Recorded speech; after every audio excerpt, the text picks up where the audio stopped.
Olá, Olá, besouro. Tudo bem contigo? está tudo bem? Olha, diz-me uma coisa, posso-te fazer algumas perguntas sobre o teu trabalho? Sim, Então diz-me, como começou a tua jornada como tarólogo e o sim. que te levou a criar os teus próprios baralhos? Então, comecei por ser um interesse que tinha na relação com o esoterismo. E foi um percurso que eu fui percorrendo em função daquilo que eu gostava, com o que me identificava. E ao longo dos anos tenho lidado com muita gente,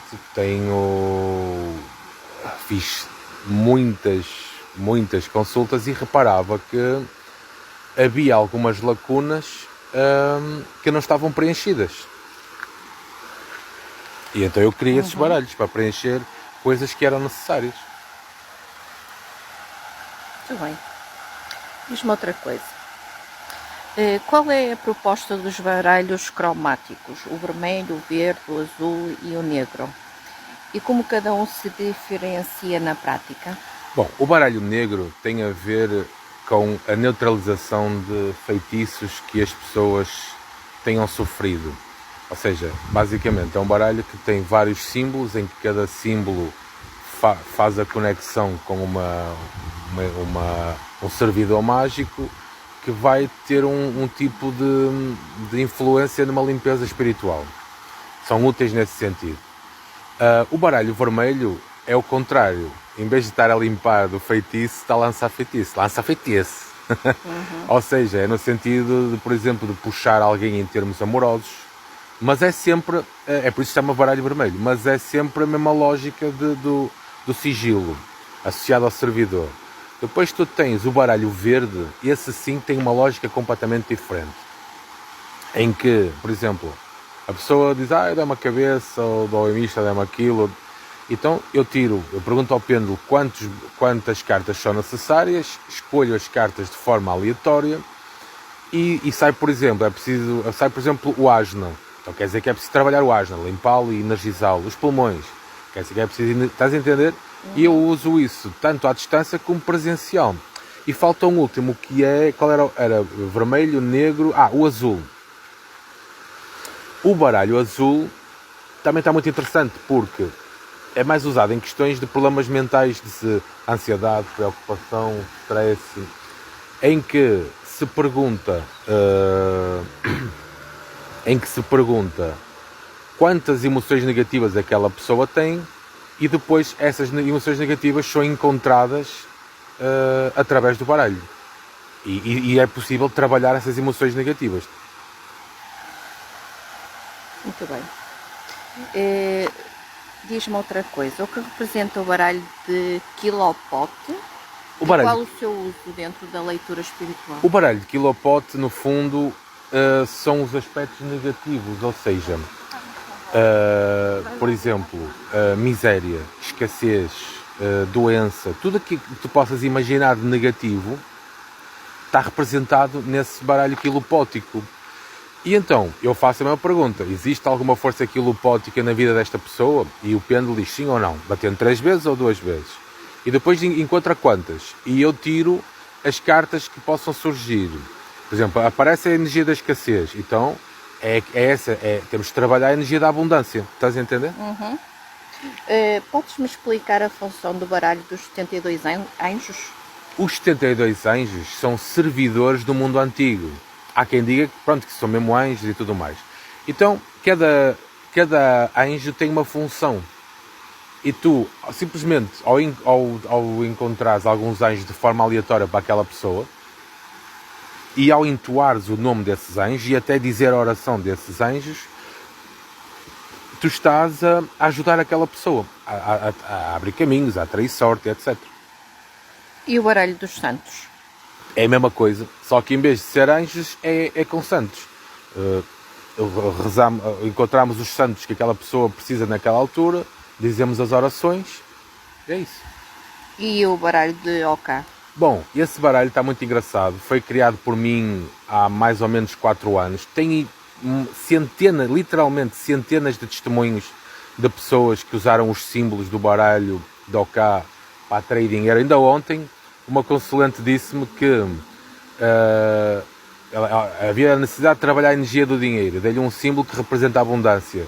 Ela começou a traçar o símbolo, passado literalmente uns dias, saiu-lhe 1000 euros numa raspadinha. Não quer dizer que resulte com toda a gente, mas o baralho do Oká basicamente são símbolos, em que cada símbolo tem uma função, para o amor, para a saúde, para isto e para aquilo, e eu dou-te os símbolos conforme tu precisas, para os objetivos que tu precisas trabalhar. E ao traçar os símbolos, tu estás a trabalhar o intento daquilo que tu queres que aconteça.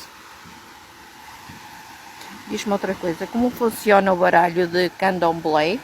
Ele é usado em conexão com os orixás? Bom, o baralho de candomblé é uma coisa recente, porque o povo adora pombagira, exus, etc. Então, o baralho de candomblé, na realidade, tem os orixás, que é do candomblé, tem exus, que são da quimbanda, tem pretos velhos, que são da umbanda, tem caboclos, tem herés, tem cartas do povo cigano, e está muito engraçado porque eu tenho uma técnica lá que permite que o consulente se conecte com a entidade, e tem visões de poder, tem respostas e, sobretudo, consegue a ajuda da entidade através dessa conexão que faz através da técnica que é um mandala que eu dou. A pessoa foca-se no mandala e tem uma visão de poder. E já tem alguns feedbacks positivos do uso desse baralho. O baralho de riscados parece ter um caráter mais ritual. Podes-nos contar como é que ele é utilizado? O baralho de riscados tem a ver com 14 riscados nas forças de Exu. O riscado é um símbolo que dá para agregar uma influência ou para desagregar algo. Por exemplo, uma doença é desagregá-la. Um problema no trabalho é desagregar, entendes? Atrair dinheiro é uma agregação. Então o que é que aquilo faz? Aquilo é uma espécie de uma base sobre a qual se põem os santos e outros objetos rituais para fazer uma ordenação. E são escolhidos de forma aleatória. Sai o que tu precisas que aconteça. E sobre o tarot tradicional, no meio dessa constelação de baralhos criados por ti? Como é que funciona? Então, o tarot é forma natural e tradicional divinatória. Diz-me outra coisa.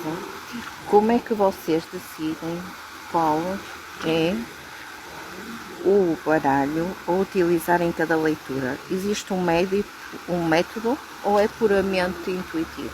Não, lá está. Ou seja, é em função do que for necessário. Por exemplo, normalmente eu faço para a consulta geral, eu faço o tarot normal. E depois vejo as necessidades da pessoa. E depois, em função da que a pessoa precisar, eu dou cartas de determinado baralho.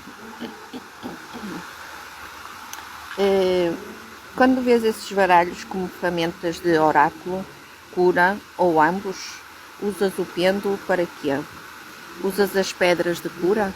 Bom, o pêndulo é interessante, porque o pêndulo serve não só para mesurar a probabilidade de acontecer determinada coisa, para responder sim e não, e para vários outros tipos de pergunta, mas também pode ser usado para influenciar a realidade. Por exemplo, se eu puser a rodar o pêndulo para desagregar determinada questão, ele vai-me rodar em sentido anti-horário.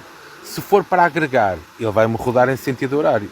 As pedras de cura são usadas no baralho verde para projetar energia de cura à distância. Por exemplo, já me aconteceu pessoas estarem noutros países, às vezes em videochamada, e eu a fazer deste lado, por videochamada, a pessoa lá sentir a melhoria em tempo real. Tu tens algum baralho que só utilizas em situações muito específicas ou delicadas? Não. Qual tem sido a reação dos teus consulentes ao contacto com esses baralhos únicos e personalizados? A maior parte deles querem comprá-los, mas eu não vendo. Não me sinto com vontade de vender. Porque foi uma coisa que criaste para ti. Exato. Não apetece muito vender, porque se vendesse, deixava de ser só eu a ter. Então, tu não estás a pensar em os publicar ou comercializar? Não.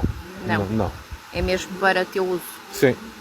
Pronto, tesouro. Obrigada, gostei desta conversa. Beijinho, até mais.